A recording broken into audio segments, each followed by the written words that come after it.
Well, thank you very much. This has been an honor. It was a fairly long trip, but worth it.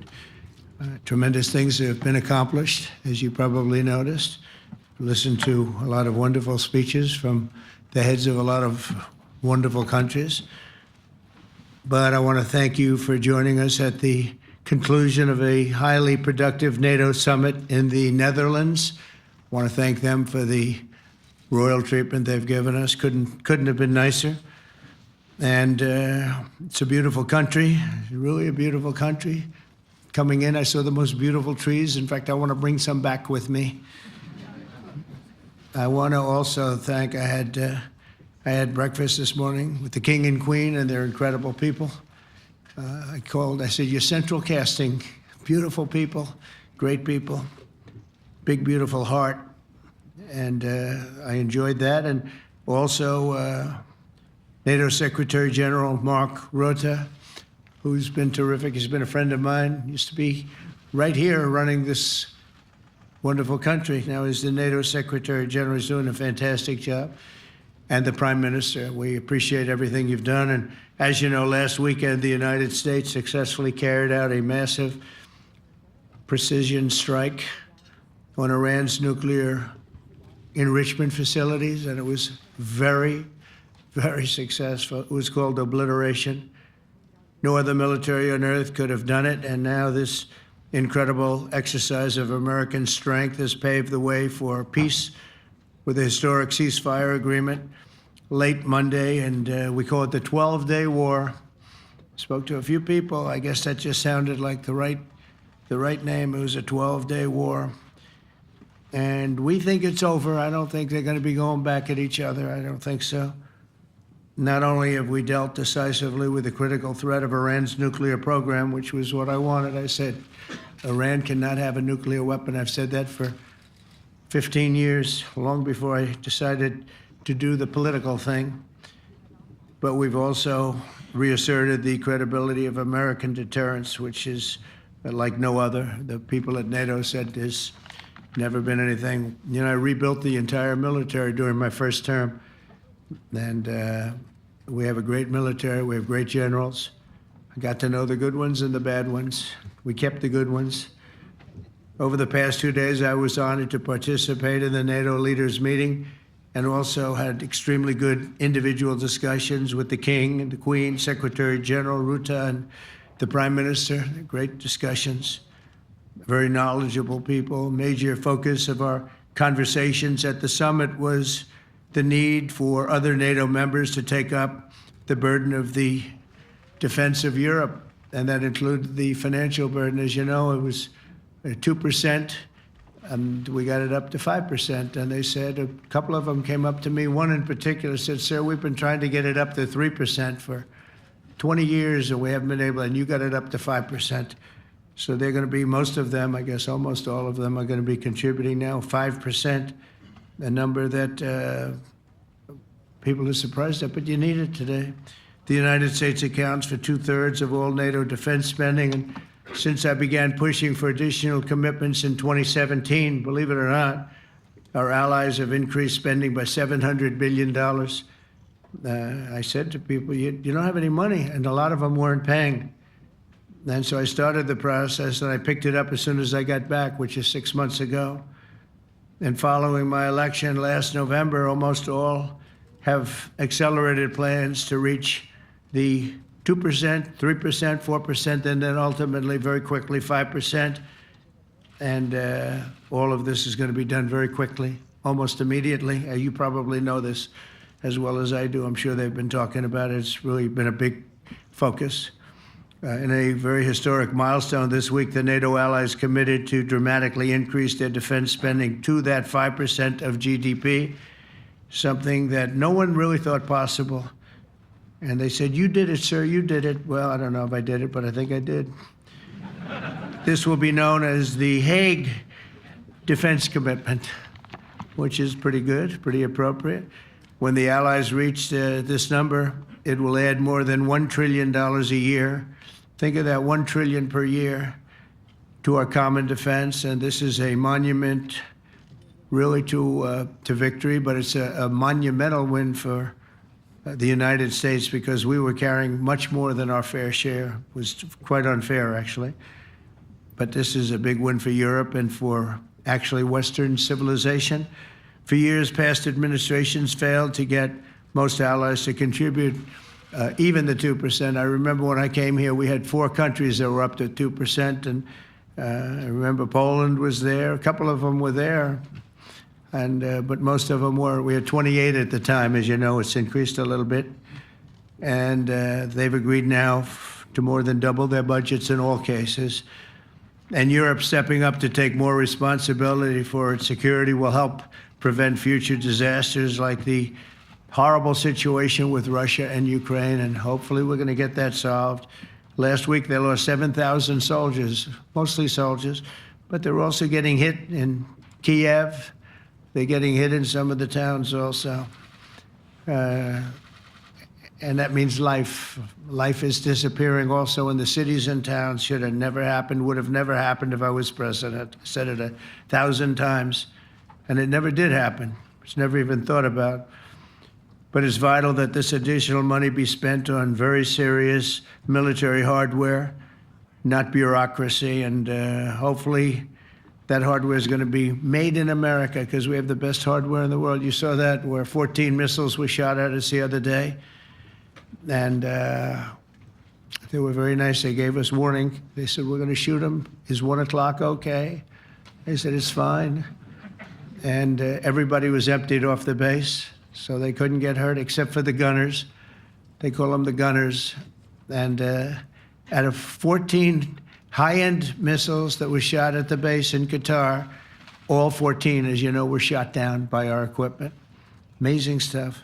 Amazing that they can do. It's like shooting a bullet with a bullet. It's the same thing if you think about it. 14 out of 14, and they weren't even that surprised. I said, do you do that well often? They say, we pretty much do, sir. The Ukraine crisis has also highlighted the urgency of rebuilding our defense industrial base, both in the United States and among the allied nations. We cannot afford to be dependent on foreign adversaries for critical minerals. And as you know, we made a deal with Ukraine to take a vast amount of the land they have for minerals. We need it. And once again, I want to thank all of the people in the Netherlands, incredible people. It's a great place. And all of the NATO allies for the tremendous summit that we just had. A letter just came in, and a statement came in from the Atomic Energy Commission of Israel. And I just wanted, this is an official letter, and they're very serious people, as you know. The devastating U.S. strike on Fordo destroyed the site's critical infrastructure and rendered the enrichment facility totally inoperable. It was devastated.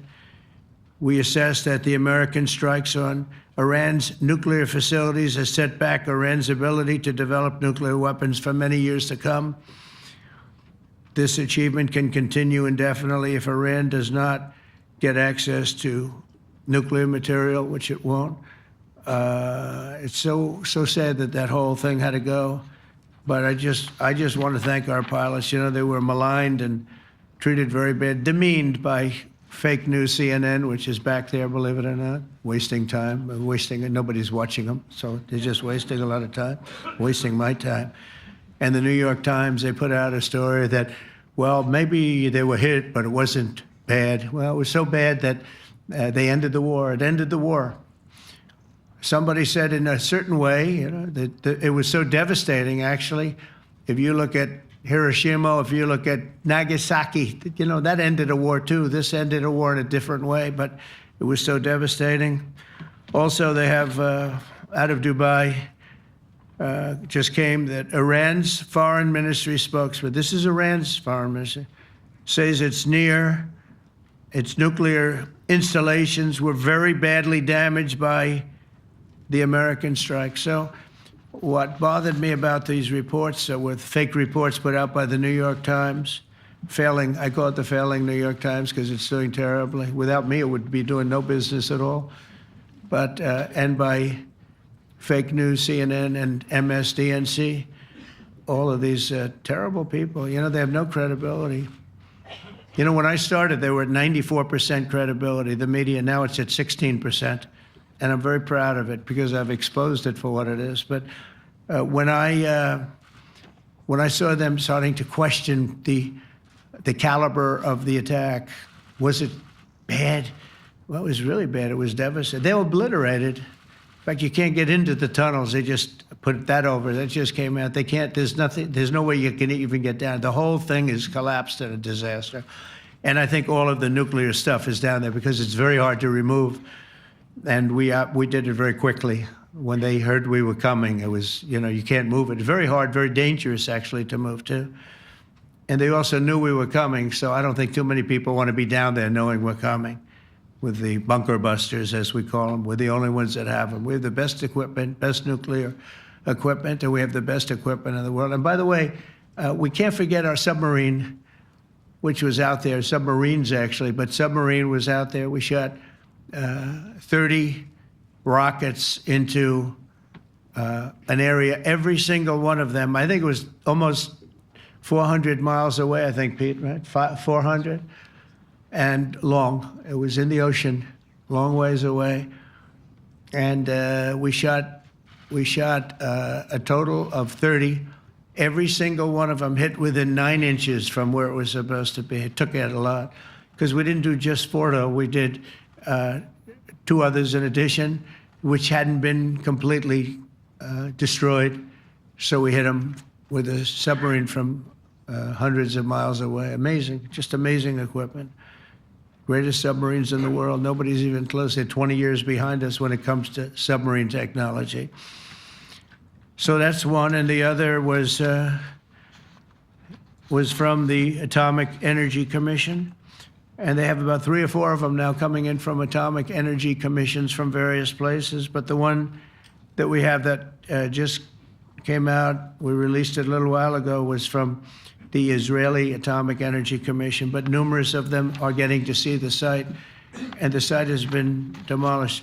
And again, we had these brave patriots, these incredible flyers, these people that can fly a plane better than anybody can fly a plane, going into very hostile territory, flying into the territory that has got more missiles and things pointed at it, but it was very stealth. They didn't get to see it. It was dark. That's the amazing thing about the shots. They hit the shots perfectly, and yet it was dead dark. There was no moon. There was no light. It was virtually moonless. It was very dark, and the shots were hit perfectly. But when they get demeaned, and they were very upset about it because they knew how strong it would be. Back in Missouri, the pilots flew about 36 hours, 2 ways, far distance, and in those incredible B-2s. And we then had the F-22s, and we had the F-35s, and we had other planes, and we had, I think, a total of 52 tankers. That means the big tankers, because the refueling was a lot for all of the different planes that we sent. Incredible operation, and I have to say, General Raisin Cain was incredible. That's why he beat ISIS, and we beat ISIS in a matter of weeks. I was told it would take 4 to 5 years. We did it in a few weeks, and he was great. That's why he's the head of the Joint Chiefs of Staff right now, because I had a very good experience with him. He knocked out ISIS in a period of literally a few weeks. Amazing. And it was supposed to take a few years, 5 years to be exact. So we had a great victory there, and we then came here, and I think we had a great victory here. But this is an ongoing project. This is the safety of Europe, the safety of the world. And they've raised it from 2% to 5%, something which nobody, and you're talking about over $1 trillion a year. So we're talking about a lot of money coming in from countries that were not paying nearly enough to be effective. So I have, as you know, Marco Rubio with me, and Pete Hegseth, Secretary of State and Secretary of War. Should we say Secretary? You know, it used to be called Secretary of War. Maybe for a couple of weeks we'll call it that, because we feel like warriors. It used to be called Secretary of War. In fact, if you look at the old building next to the White House, you can see where it used to be Secretary of War. Then we became politically correct, and they called it Secretary of Defense. I don't know, maybe we'll have to start thinking about changing it, but we feel that way. Do we have any questions, please? Wow. That's a lot of questions. Who's a nice person? Oh, you're not a nice person, but I'll let you ask one. Go ahead. What's he going to ask? He is not nice at all. I know him well. Thank you, Mr. President. Yeah. Thank you for taking the time before flying home. You just said you believe the conflict between Israel and Iran is over. What makes you so confident it is? And what do you do if it isn't? Because I dealt with both, and they're both tired, exhausted. They fought very, very hard and very viciously, very violently, and they were both satisfied to go home and get out. And can it start again? I guess someday it can. It could maybe start soon. I think a big telltale sign was when, as you know, Iran somewhat, by not much, violated the ceasefire. And Israel had the planes going out that morning, and there were a lot of them, 52 of them. And I said, you got to get them back. And they brought them back. They didn't do anything. They brought them back. It was very good. I thought it was amazing, actually. They have fought a hell of a war. They fought very hard. I think the war ended, actually, when we hit the various nuclear sites with the planes. And I just hope you people can give these pilots, these are the best pilots in the world. They're the best shots in the world. They call them shots. That's what they are. And wait a minute. And I just hope you can give them the respect they deserve, because they came home to fake news. And like, oh, gee, there was hardly any damage. The things are decimated. So, but I think, no, I think they're very much finished. I think Israel's going to get back to doing what they do, and I think that Iran's going to get back. You know, Iran has a huge advantage. They have great oil, and they can do things. I don't see them getting back involved in the nuclear business anymore. I think they've had it. They've been at it for 20 years, and I don't see that happening either. Now, if it does, we're always there. It won't be me. It'll be somebody else, but we're there. We'll have to do something about it. Yes, please, go ahead. Go ahead. Oh, fake news, CNN? Oh, yeah, here we go. Wait till you hear this question. Thank you, sir. You should really say how great our soldiers and our warriors are. I think everyone appreciates our soldiers and our warriors. I do have two questions for you, Mr. President. You just cited Israeli intelligence on these attacks. Earlier, you said U.S. intelligence was inconclusive. Are you relying on Israeli intelligence for your assessment of the impact of the strikes? No, this is also, Iran made the statement. And it's also, if you read the document that was given, that Pete can talk about if you'd like, the document said it could be very severe damage, but they didn't take that. They said it could be limited or it could be very severe. They really didn't know, other than to say it could be limited or it could be very, very severe. And you didn't choose to put that because it was very early after. Since then, we've collected additional intelligence. We've also spoken to people who have seen the site, and the site is obliterated. And we think everything nuclear is down there. They didn't take it out. Okay, question? Please, go ahead. Go ahead. Yeah, blue dress. Thank you so much, Mr. President. Yesterday, you said China can now continue to purchase oil from Iran. Yeah. Are you giving up on your maximum pressure campaign? Because With there are who? sanctions right now. With who? On Iran? No, look, they just had a war. The war was fought. They fought it bravely. I'm not giving up. They're in the oil business. I mean, I could stop it if I wanted. I could sell China the oil myself. I don't want to do that. They're going to need money to put that country back into shape. We want to see that happen. Would it? No, if they're going to sell oil, they're going to sell oil. We're not taking over the oil. We could have, you know. I used to say with Iraq, keep the oil. I could say it here, too. We could have kept the oil. No, China is going to want to buy oil. They can buy it from us. They can buy it from other people. But you're going to have to put that country back into shape. It desperately needs money. Yeah. Yeah, please. Here we go. I'm picking the beauties today. Go ahead.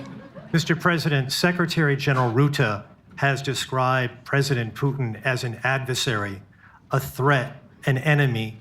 Do you view him the same way? And in addition to that, you mentioned General Kane, your chief of staff, the chairman of the Joint Chiefs of Staff. General Kane.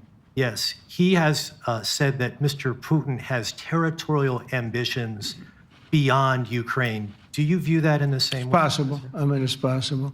I know one thing. He'd like to settle. He'd like to get out of this thing. It's a mess for him.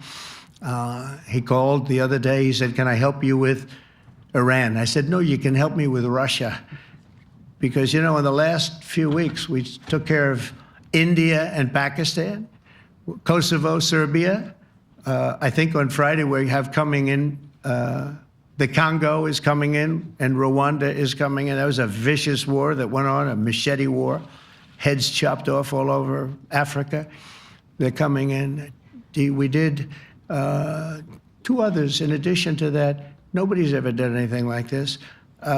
No, I consider him a person that's, I think, been misguided. I'm very surprised, actually.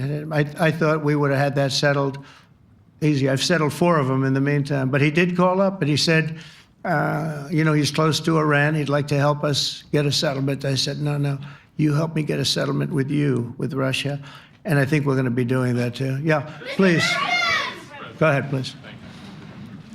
Thank you, Mr. President. You've made clear your position on what impact the strikes had. I wanted to ask you what is next with Iran. For instance, is there any indication from U.S. intelligence that Iran was able to move any material? No, just the opposite.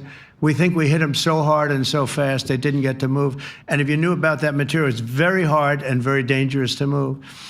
It's called, in many people, they call it dust, but it's very, very heavy. It's very, very hard to move.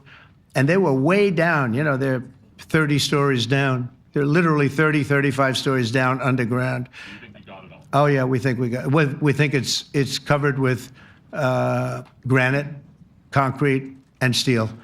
Can I ask you, are you interested in restarting negotiations with Iran? And if so, have they received? So our people, Marco could answer this, but our people are not, I'm not.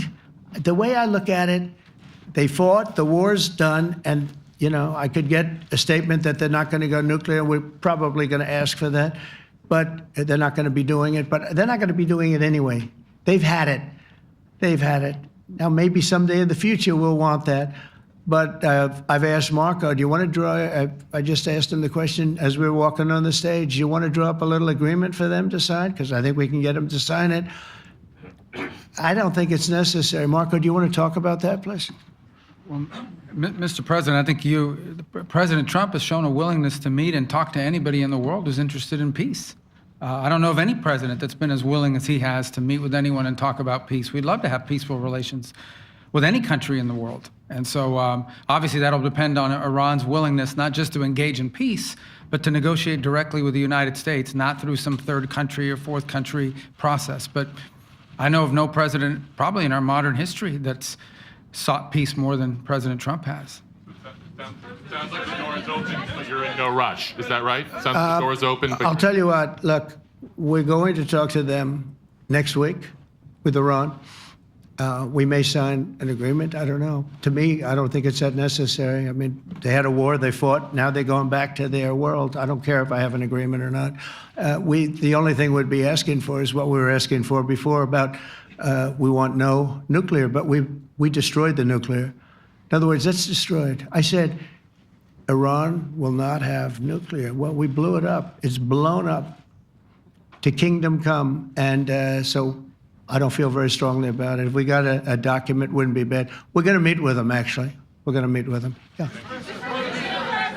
Yeah, go ahead, please. Yes.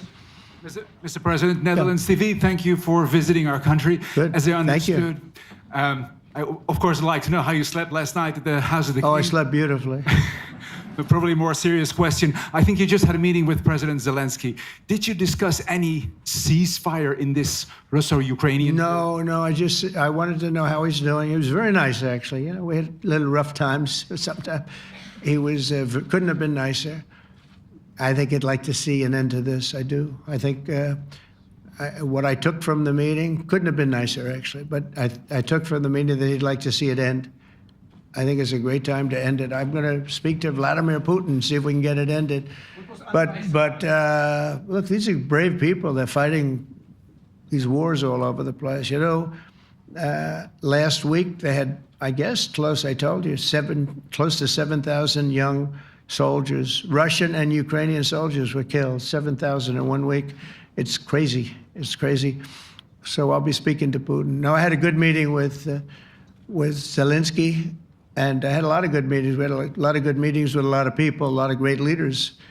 But he's fighting a brave battle. It's a tough battle. Yeah. Go ahead, white dress. Thank you. Ida Hallikainen from Finland, Ilta-Sanomat. Good. You have played golf with President Alexander Stubb. How do you see Finland as a NATO ally and partner, and how would you describe your relationship with our president? Well, he's a very good golfer, okay? In fact, he was on his college golf team. He went to a good college in the South, as you know, a very good college, and he was a good golfer. We had a good time. I think my relationship's great. I want to buy icebreakers. You know, you're very good at icebreakers. And I actually made him an offer. I didn't go to Congress. They'll try and impeach me for this. But there's an old, it's not old, it's fairly new, but it's used icebreaker. And I offered him about 1/3 of what he asked for. But we're negotiating. We need icebreakers in the U.S. And if we can get some inexpensively, I'd like to do that. Actually, they'll fix it up, make it good. Also, we may buy some icebreakers. You know, you're the king of icebreakers, that particular country. They make them good. They make them really good, and they know what they're doing. And so we're negotiating with them for about 15 different icebreakers. But one of them is available now. It's old, and it's old. It's like 5-6 years old. And we're trying to buy it. I'm trying to make a good deal. It's all I do my whole life. My whole life, that's all I do is make deals. Yeah, please. Go ahead. Sir, go ahead. Yeah, a question for NewsHour, Dutch TV. First of all, on Article 5, on your way here, you spoke about the commitment of the U.S. to Article 5, saying, I'll give you my definition once we're here. Yeah. What is your definition, and may the U.S. commitment to Article 5 change in case some of the NATO members do not reach the threshold that was discussed today? My second question is following up on a colleague on Iran. What intel reports do say that everything over there was obliterated? Yeah, well, there are numerous of those reports, and they're coming out fast and furious. But the most respected ones we've already seen. And I will say that on a very confidential basis, they're looking at the reports, like numerous reports, and including people going to the site and checking the site. And they're going to be having, I guess you're going to be having over the next couple of days a full, you're going to encapsulate it. But no, the site was obliterated, just like I said it was. And just like the pilots should be given credit for. As far as Article 5, look, when I came here because it was something I'm supposed to be doing, but I left here a little bit differently. I said, I watched the heads of these countries get up, and the love and the passion that they showed for their country was unbelievable. I've never seen quite anything like it. They want to protect their country, and they need the United States. And without the United States, it's not going to be the same. And you can ask Mark, or you can ask any of the people that were there. It was really moving to see it. They love their country. They were so respectful of me because I'm the head of the United States. And I made, the King of Saudi Arabia, when I was in the Middle East, so I was in Qatar for a different reason, not a reason to get shot at. We were in there for economic development reasons, Qatar, UAE, and Saudi Arabia. All three leaders of those countries, and we took back $5.1 trillion into the United States. All three leaders said, you're presiding over the hottest country in the world. The United States right now is the hottest, everybody wants to be there, everybody wants a piece of it. He said, a year ago, your country was dead. You had a deadhead running it. You had a country that was dead, and it was dead. You had people pouring through the borders. You had inflation. You had everything. He said, you've made it in 5 months at that time. You've made it the hottest country. This is the hottest country in the world. The United States right now is the hottest country in the world. And when I was around that table, it was a nice group of people, many of whom I knew from previous. When I saw the passion they had for the country, and almost everyone, and you probably have the tapes, it was very public, but almost every one of them said, thank God for the United States. Without the United States, they couldn't really have NATO. It wouldn't work. It wouldn't work. It will in the future because now they're paying much more money, but it wouldn't work. It was great. And I left here differently. I left here saying that these people really love their countries. It's not a ripoff, and we're here to help them protect their country. Okay, we'll do one or two more. Thank you, Mr. President. Yeah. A question on Spain. Are you satisfied with today? Oh, I think Spain's terrible what they've done. No, I do. They're the only country that won't pay the full up. They want to stay at 2%. I think it's terrible. And you know, they're doing very well. The economy is very well. And that economy could be blown right out of the water with something bad happening. You know, Spain is the only country that, are you from Spain? Yeah. Good, congratulations. You're the only country that is not paying. I don't know what the problem is. I think it's too bad. So we'll make it up. You know what we're going to do? We're negotiating with Spain on a trade deal. We're going to make them pay twice as much. And I'm actually serious about that. We're going to make Spain, I like Spain. I have so many people from Spain that it's a great place and they're great people. But Spain is the only country out of all of the countries that refuses to pay. And, you know, so they want a little bit of a free ride. But they'll have to pay it back to us on trade because I'm not going to let that happen. It's unfair. It's unfair to NATO. All right, sir, please. Go ahead, right in the back. Yeah, you, tall one. The tall man. Mr. President, Johannes Petra from Austrian National Television. How are you? You once said that you would end the Ukraine war in 24 hours. You later said you said that sarcastically. Well, of course it was sarcastic. But you've now been in office for 5 months and 5 days. Why have you not been able to end the Ukraine war? Because it's more difficult than people would have any idea. Vladimir Putin has been more difficult. Frankly, I had some problems with Zelensky. You may have read about him. And it's been more difficult than other wars. I mean, look, we just ended a war in 12 days that was simmering for 30 years, frankly. We ended Rwanda and the Congo. It's coming to sign the documents. We've already signed basic documents, but they're coming, I think, to the White House on Friday. We ended, Serbia was going to go at it. But maybe the most important of all, India and Pakistan. And that wasn't whether or not they may someday have nukes like we're talking about in the Middle East, like we're talking about with Israel and Iran. This is they have nuclear weapons. I ended that with a series of phone calls on trade. I said, look, if you're going to go fighting each other, it was getting very bad. You know how bad that last attack was. It was really bad. If you're going to go fighting each other, we're not doing any trade deal. No, no, no, you have to do a trade deal. I said, we're not doing any trade deal. And in fact, I had the general, who was very impressive.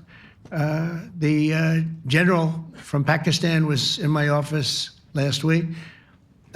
You know, Prime Minister Modi is a great friend of mine. He's a great gentleman. He's a great man. And I got them to reason. I said, we're not doing a trade deal if you're going to fight. And if you're going to fight each other, we're not doing a trade deal. And you know what? They said, no, I want to do the trade deal. We stopped the nuclear war. Go ahead. Go ahead, Jeff. Here's another beauty, Jeff. He's a beauty, all right. Go ahead.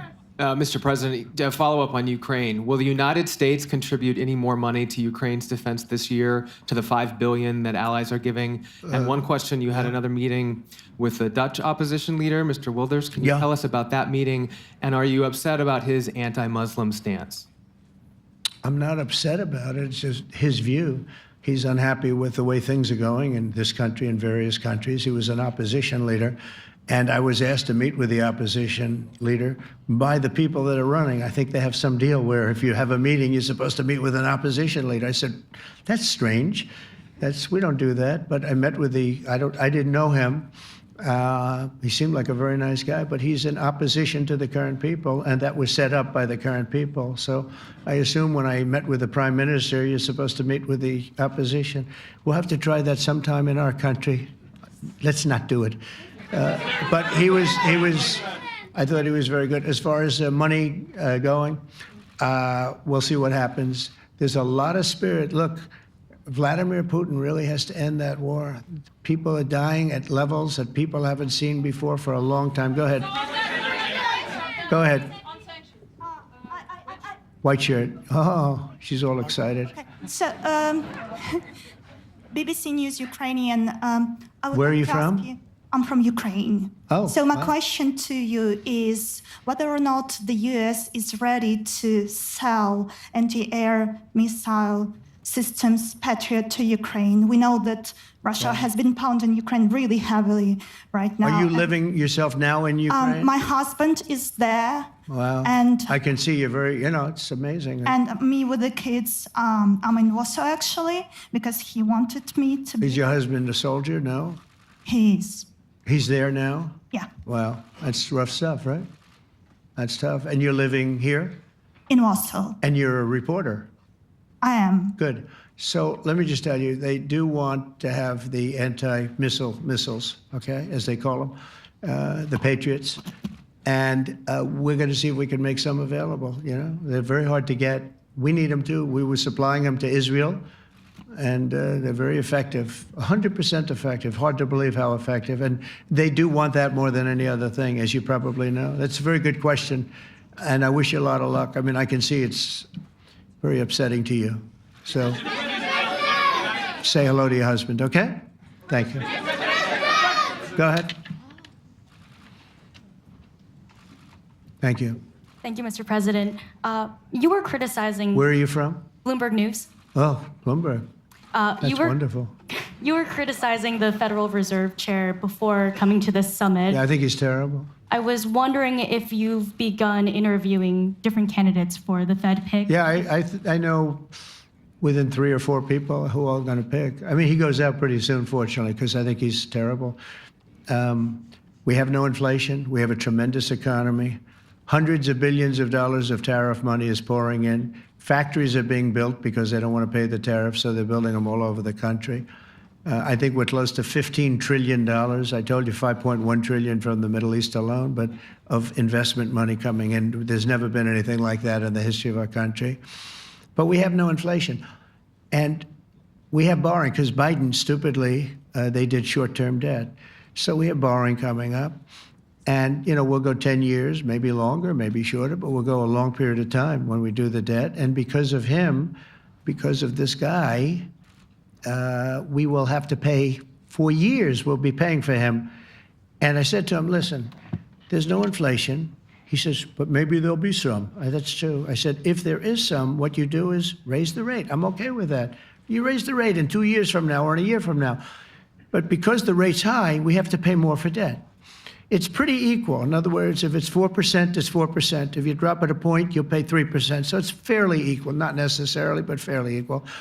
So we're going to end up paying maybe 2 points or 3 points more. 3 points would be about $900 billion a year because of this very average mentally person. He's an average mentally person. I'd say low in terms of what he does, low IQ for what he does, okay? Wait, so instead of paying $900 billion, we don't want to pay 900 just because he doesn't want to lower the rate.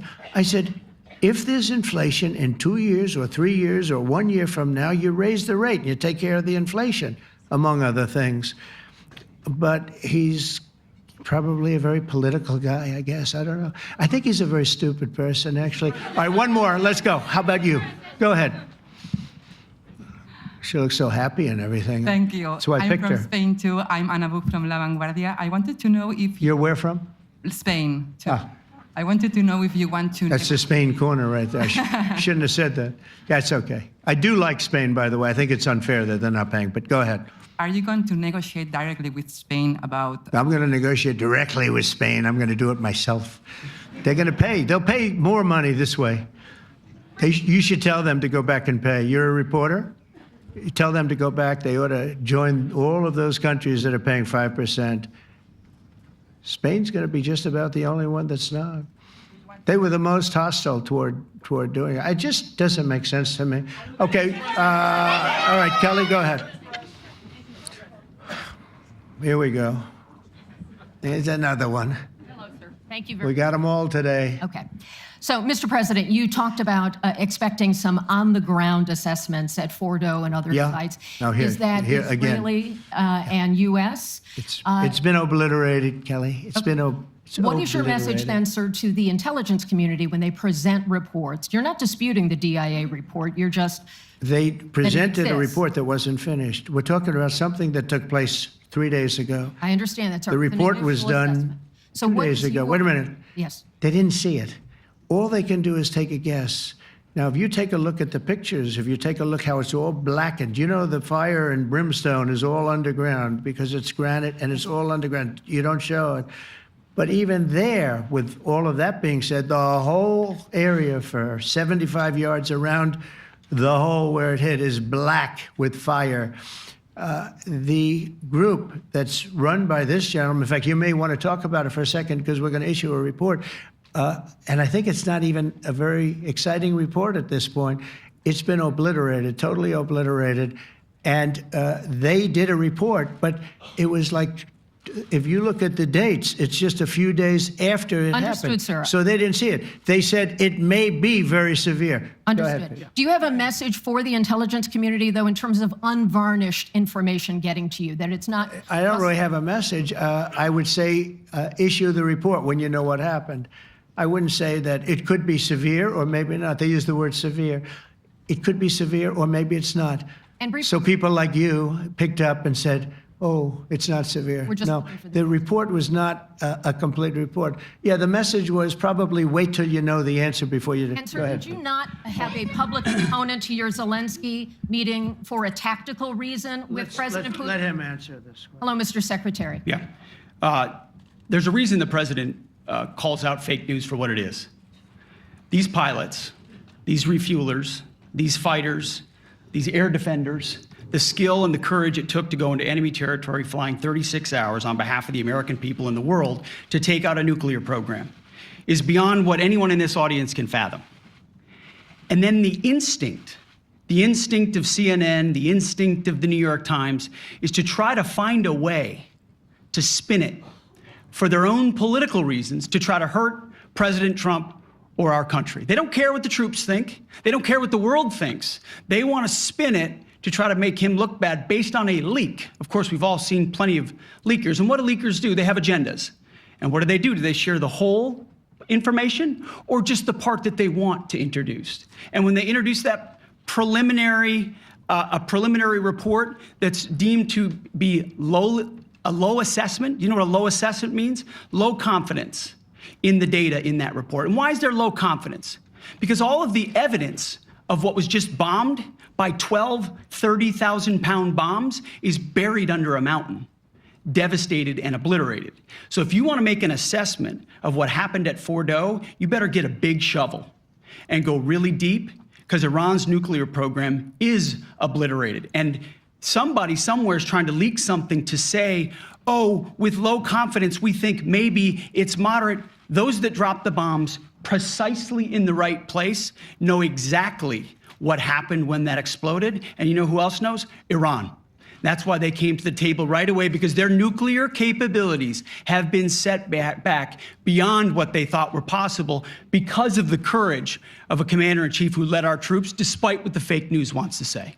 But you're not disputing the report said what it said, even though it was initial. The report said what it said, and it was fine. It was severe, they think, but they had no idea. They shouldn't have issued a report until they did, but we've gotten the information. I think Pete said it better than you can say it.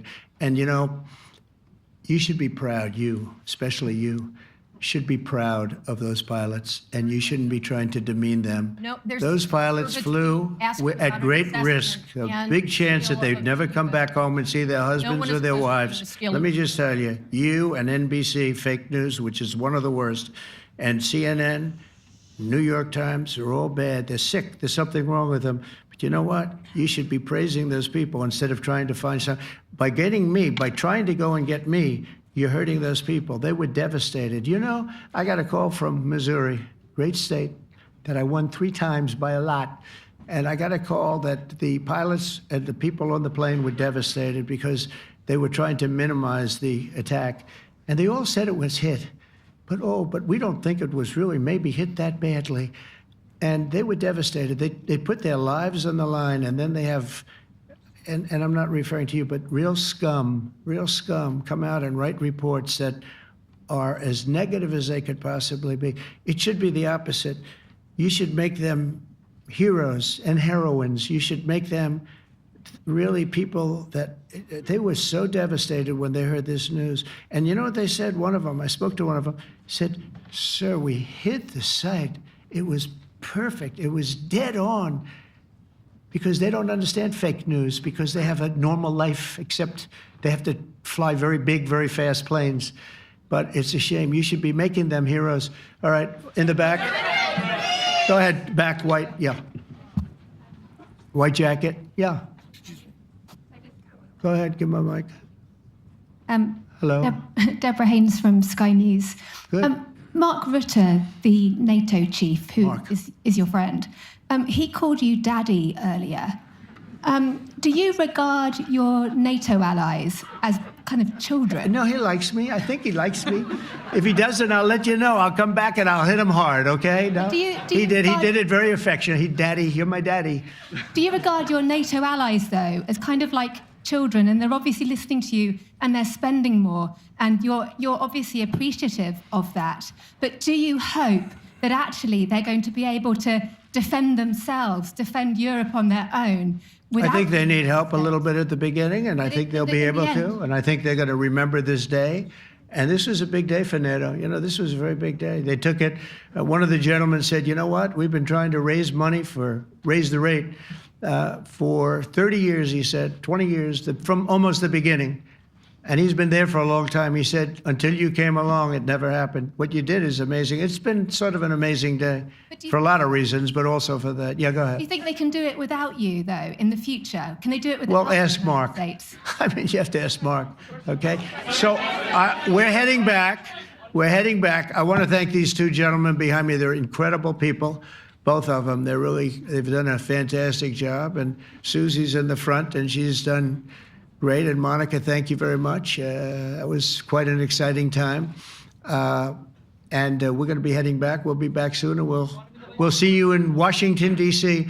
Remember this, we have the hottest country anywhere in the world. Thank you very much, everybody. Thank you. Do